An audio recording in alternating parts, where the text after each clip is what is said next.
Hey, what's going on, everybody? Welcome to a special Sunday edition of this show, whatever you want to call it. It's Sunday, August 9th.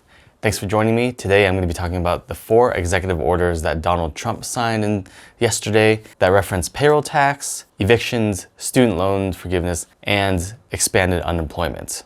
All right. With Congress debating over the past couple of weeks about the next stimulus relief package, they've basically come to a standstill. So it looks like President Donald Trump decided to take it into his own hands to sign the executive orders to continue providing some aid to people while Congress battles this out. 4 main executive orders, I'll talk about them each in this video. First one is payroll tax deferral. So this deferral is for employees and people that make under $100,000 per year. In the memorandum, it states at most $4,000 per bi-weekly period. If you make less than that, then you qualify for this deferral, okay? So the deferral is for the employee portion of the Medicare and Social Security tax.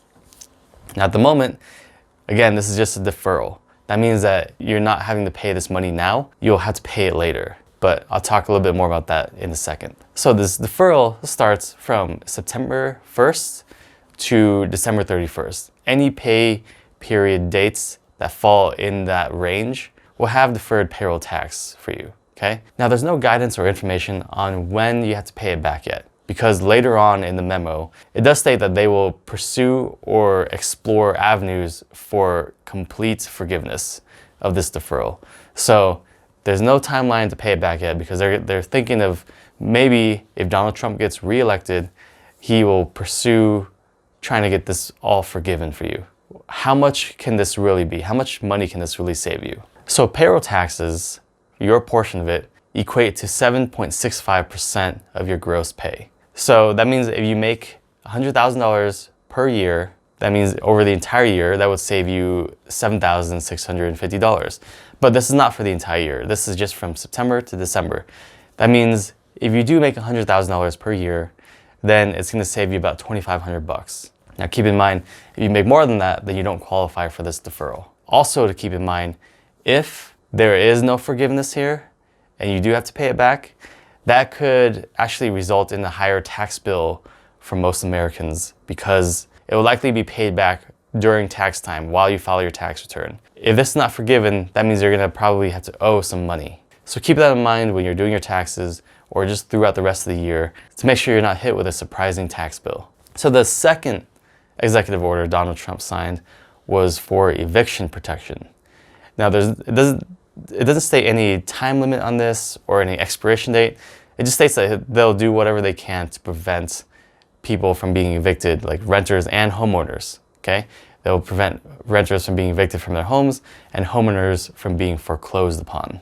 The third executive order he signed was relating to student loan forgiveness. Now originally in the CARES Act, there was a clause in there that deferred student loan payments through December 30th. And also it set the interest rate to 0% during that time. So there's not interest accruing while you're not making payments. So that's set to expire on September 30th. In this executive order, it expands that relief through December 31st. So again, 0% interest and deferred payments through December 31st so that you can have extra money each month if you have federal student loans. I don't believe this covers any private student loans, unfortunately. All right, so the last executive order he signed was regarding unemployment. As you know, the CARES Act expanded federal unemployment assistance to $600 per week, but that was expired at the end of July. And since then, Congress has been trying to decide whether or not to continue $600 per week, or the Senate Republicans proposed $200 per week, or somewhere in between. They haven't been able to come to an agreement. So President Trump decided to sign a $400 per week extension to your unemployment.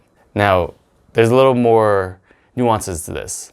The state is expected to provide $100 of that $400 expansion, and then the federal government will provide the other $300. Now, where does this money come from? President Donald Trump says he's allocating money from the Department of Homeland Security's Disaster Relief Fund to fund this program, okay? There's about $70 billion in that program right now, And he's saying that this program will run until that money reaches $25 billion. So it's roughly $45 billion that it's going to be allocated to this expanded unemployment program. Now, this might seem like a good deal, and I mean, it's better than nothing, but it's not meant for the long term. In the memo, it does state that this program will run until December 6th, 2020. However, at $44 billion, 30 million people unemployed, $300 per week, this program will last at most 5 weeks if the number of people unemployed stay the same or increase. Obviously, if the number of people unemployed decreases, then it can last a little longer. But at this point, it looks like more and more people are still filing for unemployment. So the amount of people unemployed are remaining either the same or increasing. So 5 weeks maximum that we're going to get out of this program. But ultimately, it serves as an extension to let Congress battle it out and come to an agreement for the big overall Relief Act. So what does this mean in general? Can any of these executive orders be overturned? Yes, they can, because they're not actually law. So Congress can vote to overturn any of these things if they wanted to. Congress was not really a huge fan of payroll tax cuts or payroll tax deferments, so they might address that. And also for unemployment, that's been a huge issue so far between Republicans and Democrats. They might obviously come up with their own plan during this time and veto the one that the president made once they came up with a plan.